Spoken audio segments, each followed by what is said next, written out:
सल्लिमु अला रसूलिहिल करीम। सामीन मोहतरम, याद रहे कि जो वुज़ू है ये मोमिन का हर है। कुछ चीज़ें एक बंदा मुस्लिम के लिए बहुत अहमियत की हामिल होती हैं। मिसाल के तौर पर वुज़ू है, मिसवाक है, दुआ है, ये सब के सब एक मोमिन के हथियार होते हैं। इसलिए इनको अच्छे तरीके से और बेहतरीन तरीके से इनकी अदायगी नहायत ज़रूरी है। आज के इस सेशन में हम आपके सामने रखेंगे कि वुज़ू के पहले, वुज़ू के दरमियान में और वुज़ू के आखिर में हर अमल के साथ जो जो दुआएं साबित हैं वो दुआएं कौन कौन सी हैं और उनको हमें याद करना चाहिए। अगर मानी आ जाए तो वुज़ू जो है वो शानदार हो जाएगा और इस इबादत मज़ा कहीं ज्यादा जो है वो बढ़ जाएगा। अल्लाह बोले समी नसीब फरमाए। जो वुज़ू का आगाज है वो तस्मिया से होता है। जाहिर है कि तस्मिया ये भी एक तरह से दुआ है। तस्मिया कहते हैं बिस्मिल्लाह पढ़ लिया जाए, बिस्मिल्लाहिर्रहमानिर्रहीम पढ़ लिया जाए, बिस्मिल्लाह वल्हम्दुलिल्लाह पढ़ लिया जाए, बिस्मिल्लाह वल्हम्दुलिल्लाह अला दीनिल इस्लाम पढ़ लिया जाए, बिस्मिल्लाहिल अज़ीम पढ़ लिया जाए। तो ये मुख्तलिफ अल्फाज हैं जो मुख्तलिफ से साबित हैं। असल मकसद है कि अल्लाह के नाम से वुज़ू इबादत का आगाज करना। उसके बाद जो दूसरी दुआ है वो है जिस वक्त आप कुल्ली कर रहे होंगे तो उस वक्त दुआ पढ़ेंगे, वो बहुत शानदार है। अल्लाहुम्मा अइन्नी अला तिलावतिल कुरआन व ज़िक्रिका व शुक्रिका व हुस्नि इबादती। क्या शानदार दुआ है कि अल्लाह मेरी मदद फरमा कि मैं कुरान मजीद की तिलावत कर सकूं, अपनी जुबान से तेरा जिक्र अदा कर सकूं और तेरा शुक्र कर सकूं। तीसरी दुआ जो है वो जिस वक्त हम इस्तिंशाक करते हैं यानी नाक में पानी डालते हैं तो नाक में पानी डालते हुए जो दुआ है वो भी बहुत जामे और बहुत शानदार है। अल्लाहुम्मा अरिहनी राइहतल जन्नह वला तुरिहनी राइहतन नार। ए अल्लाह मुझे जन्नत की खुशबू सूंघा और जो जहन्नम की खुशबू है उससे मेरी हिफाजत फरमा। बहुत शानदार जामे दुआ है। चौथी दुआ जो है वो जिस वक्त चेहरा धोते हैं उस वक्त दुआ पढ़ेंगे, अल्लाहुम्मा बय्यज़ वजही यौम तबयज़्ज़ु वजूह व तस्वद्दु वजूह। ए अल्लाह मेरे चेहरे को रोशन फरमा जिस दिन जो है वो चेहरे रोशन होंगे और जिस दिन कुछ चेहरे जो हैं वो स्याह हो जाएंगे, ए अल्लाह उस दिन मेरे चेहरे को जो है वो रोशन फरमा। और उसके बाद जो अगली दुआ है वो उस वक्त पढ़ेंगे जिस वक्त दायां बाजू धोएंगे, उस वक्त दुआ पढ़ेंगे, नाहियत जामे दुआ। अल्लाहुम्मा आतिनी किताबी बियमीनी व हासिबनी हिसाबन यसीरा। ए अल्लाह मुझे मेरा नामा अमाल दाएं हाथ में अता फरमा और मेरे हिसाब को मेरे लिए आसान फरमा। और उसके बाद जो अगली दुआ है, छठी दुआ, वो उस वक्त पढ़ेंगे जब बायां बाजू धोएंगे। दुआ ये है, अल्लाहुम्मा ला तुअतिनी किताबी बिशिमाली वला मिन वराइ ज़हरी।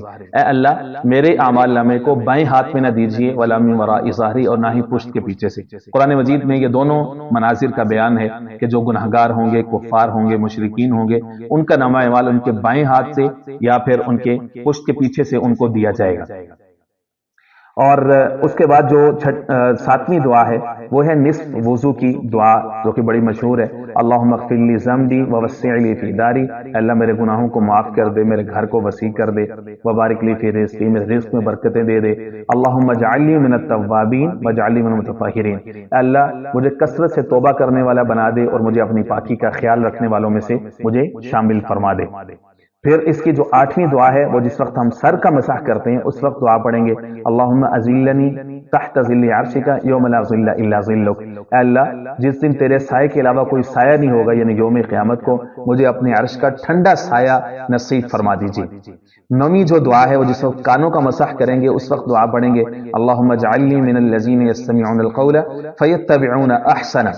ए अल्लाह मुझे उन लोगों में से कर दे कि जो कौल की यानी कौले दीन की अच्छी बात को सुनने की ताकत रखते हैं, जिनको तौफीक मिलती है और फिर वो उसकी इत्तिबा का जज्बा रखते हैं।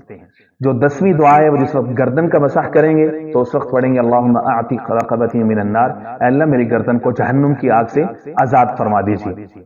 11वीं दुआ उस वक्त पढ़ेंगे जब दायां पांव जो है वो धोएंगे, अल्लाहुम्मा जअल ज़म्बी मग़फ़ूरा। अल्लाह मेरे गुनाहों को माफ़ कर दे, वसाई मशकूरा, मैं जो भी मेहनत करूं दीन के लिए, जो भी मशक्क़त उठाऊं, अल्लाह उसको अपनी बारगाह में कबूल फरमा ले। वसाई मशकूरा व तिजारती लन तबूर, और मेरी जो भी तिजारत हो अल्लाह उसमें मुझे कभी कोई खसारा ना हो। 12वीं दुआ उस वक्त पढ़ेंगे जिस वक्त जो है वो बायां पांव धोएंगे। वो दुआ बहुत शानदार, बहुत जामे है। हर मुसलमान को वुज़ू के अलावा, पांव धोने के अलावा भी मांगनी चाहिए। अल्लाहुम्मा सब्बित क़दमिया यौम तज़िल्लु फ़ीहिल अक़दाम। ए अल्लाह मेरे पांव को उस दिन साबित रखना जिस दिन लोगों के पांव फिसल जाएं, यानी मेरे ईमान को महफूज रखना। 13ویں جو دعا ہے وہ وضو کے بعد کیے، جب وضو مکمل ہو جائے تو اس وقت آسمان کی طرف نگاہ اٹھا کے درود پاک پڑھیے، اشہد ان لا الہ الا اللہ واشهد ان محمدا عبدہ ورسولہ اللہم اجعلنی من التوابین واجعلنی من المتطہرین۔ تو اس طرح سے یہ وضو نہایت شاندار ہو گیا۔ اب یہ ہتھیار مکمل ہے۔ اب چاہیے ہمیں یہ کہ اگرچہ نماز سے پہلے یا تلاوت سے پہلے وضو فرض ہے، لیکن ایک بندہ مومن کی پہچان یہ ہے، اس کو کوشش کرنی چاہیے کہ ہر وقت جو ہے وہ وضو میں رہے۔ ہمارے ہاں لوگوں کو اتنے مسائل ہیں، اتنا سٹریس ہے اور اتنے برڈن میں ہیں، پروفیشنل لائف میں اتنی زیادہ کمپلیکیشنز ہیں، تو ہر مرد و عورت کو چاہیے کہ اپنے کام کاروبار جو بھی معاملہ ہے پیش آئے تو اس میں چلنے سے پہلے، گھر سے نکلنے سے پہلے وضو کر کے نکلیں۔ تو دیکھیے کہ کس طرح سے آپ کے 24 گھنٹے کی زندگی شاندار ہوتی ہے، اللہ رب العزت کی مدد شامل حال ہوتی ہے۔ وما علینا الا البلاغ المبین۔